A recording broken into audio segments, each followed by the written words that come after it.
से 7th class Hindi पाठ्य पुस्तक आगाज़। इसका हम हाफ ईयरली सिलेबस में लेसन नंबर 8वां पिता का पत्र पुत्र के नाम, जिसका आधा भाग हम पाठ फर्स्ट पढ़ चुके हैं। आज हम इसका दूसरा भाग पढ़ने लगे हैं।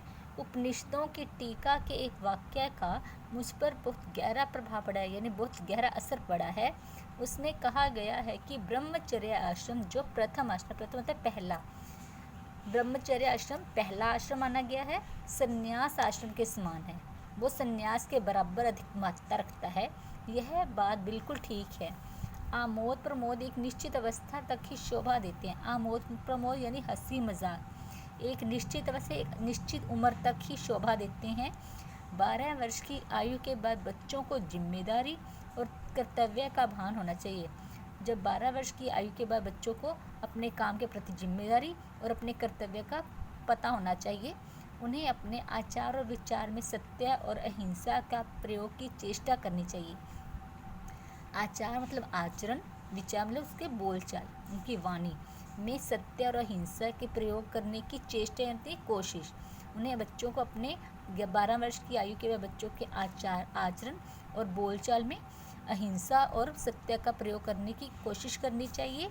वे यह भार समझ कर ना करीबे काम को भार ना समझे, बल्कि एक आनंद का अनुभव करते हुए, आनंद खुशी का एहसास खुशी के साथ करें।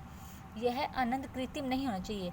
आनंद खुशी या काम कृत्रिम बनावटी, यह काम या खुशी बनावटी नहीं होनी चाहिए। यह सरल और स्वाभाविक होना चाहिए। यह मन से होना चाहिए, सरल होना चाहिए।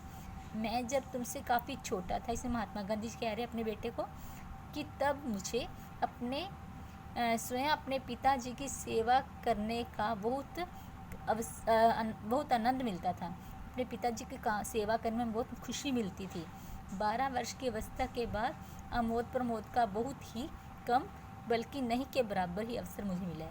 कि 12 वर्ष के बाद तो मैंने हंसी मजाक का मौका तो मुझे बहुत कम, पहली का तो मिला ही नहीं है। संसार में 3 बातें बहुत महत्वपूर्ण, उन्होंने संसार में 3 बातों पर बहुत महत्वपूर्ण जोर डाला है। उनको प्राप्त करके तुम संसार के किसी भी कोने में जाओगे। अगर इनको प्राप्त कर संसार के किसी भी कोने में जाते हो तो अपना निर्वाह कर सकोगे, निर्वाह गुजारा। कौन सी वो 3 बातें हैं? ये 3 बातें हैं अपनी आत्मा का, अपने आप का और ईश्वर का सच्चा ज्ञान प्राप्त करना। इसका मतलब यह नहीं कि तुम्हें अक्षर ज्ञान मिलेगी, पर इसका काम करने से तुम्हें पढ़ाई नहीं होगी, तुम्हें शिक्षा नहीं मिलेगी। वह तो मिलेगा ही, लेकिन तुम उसी की चिंता करो। यह मैं नहीं चाहता। इसके लिए तुम्हारे पास बहुत समय है। अक्षर ज्ञान तो इसलिए होता है कि जो कुछ तुम्हें मिले। पढ़ाई हमारी इसलिए होती है, हमारे पास जो ज्ञान है इसलिए होता है कि जो तुम्हें मिला है तुम उसे दूसरों को दे सको।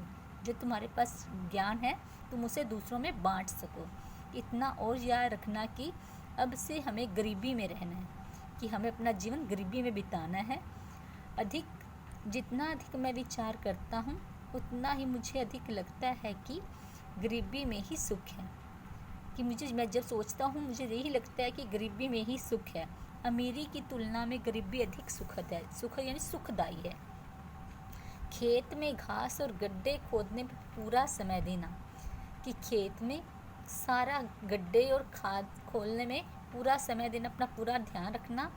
भविष्य में आने वाले समय में हमें अपना जो ज़िंदगी का गुजारा है इसी से ही करना है।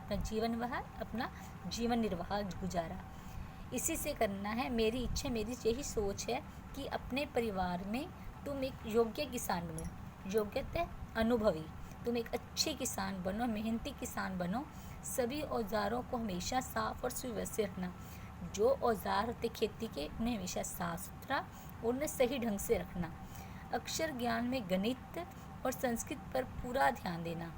पढ़ाई के विषयों में गणित यानी हिसाब और संस्कृत जो विषय पर पूरा ध्यान देना। भविष्य में संस्कृत तुम्हारे लिए बहुत उपयोगी सिद्ध होगी। आने वाले समय में संस्कृत का विषय तुम्हारे लिए बहुत लाभदायक सिद्ध होगा। ये दोनों विषय सब्जेक्ट, ये दोनों विषय बड़ी उम्र में सीखना कठिन है, बड़ी आयु में इनको सीखना बड़ा मुश्किल है। संगीत में बराबर रुचि रखना और संगीत में भी बराबर शौक रखना। तुम्हें हिंदी, गुजराती और अंग्रेजी के चुने हुए भजनों और कविताओं का एक संग्रह तैयार रखना चाहिए। कि हिंदी, गुजराती और अंग्रेजी में जो भजन तेरे पास है, कविताएं, उनका एक कोलाज बनाना, संग्रह तैयार करना। वर्ष के अंत में तुम्हें यह संग्रह बहुत मूल्यवान तक कीमती, वर्ष के आखिर में ये तुम्हारा जो संग्रह बहुत तुम्हें कीमती प्रतीत होगा। काम की अधिकता से मनुष्य को घबराना नहीं चाहिए। काम को जरूर से ज़्यादा देखकर तुझे घबराना चाहिए और ना यह सोचना चाहिए कि यह कैसे होगा, ये काम मैं कैसे करूँगा या पहले कौन सा करूँ। शांत चित्त से विचारपूर्वक, अगर शांत चित्त से सोच विचार कर तुमने यदि सद्गुणों को, अच्छे गुणों को प्राप्त करने की कोशिश कर ली तो तुम्हारे लिए वे बहुत उपयोगी और मूल्यवान होगा, बहुत लाभदायक होगा। तुमसे मुझे यह आशा भी है कि तुम घर के लिए जो खर्च करते हो उसके पैसे का हिसाब रखते होगे। जो पढ़ाई घर के खर्च करते हो उसके हर पैसे का तुम पूरा हिसाब रखते होंगे।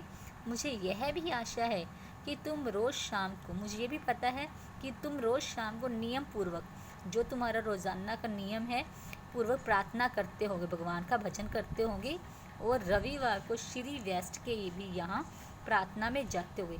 और रविवार को श्री व्यस्त एक मंदिर या एक स्थान का, प्लेस का नाम है जहाँ भक्ति है, वहाँ पर प्रार्थना करने जाते हो। सूर्योदय से पहले, सूर्योदय होता है सूर्य उठने से पहले, सूर्य उगने से पहले उठकर प्रार्थना करना बहुत अच्छा है। कोशिश करके एक निश्चित समय पर ही प्रार्थना करनी चाहिए। एक निश्चित समय, फिक्स समय पर ही प्रार्थना करनी चाहिए। यह नियमितता तुम्हारे जीवन में आगे चलकर बड़ी सहायक सिद्ध होगी और यही नियमितता, जो समय बनाया होगा, फिक्स समय, तुम्हारे जीवन में आगे चलकर बहुत सहायक सिद्ध होगा।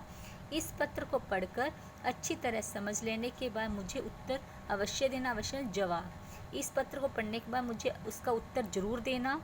उत्तर जितना लंबा चाहो लिख सकते हो, ये नहीं उत्तर तू जितना लंबा लिखना चाहिए लिख सकता है। अंत में, आखिर में अपने प्रेम से, अपने प्यार के साथ यह पत्र मैं समाप्त करता हूँ, ख़त्म करता हूँ। तुम्हारा पिता मोहनदास करमचंद गांधी, श्री मणिलाल गांधी उनके बेटे का नाम, इंडियन ओपिनियन, फिनिक्स, नेटाल। धन्यवाद।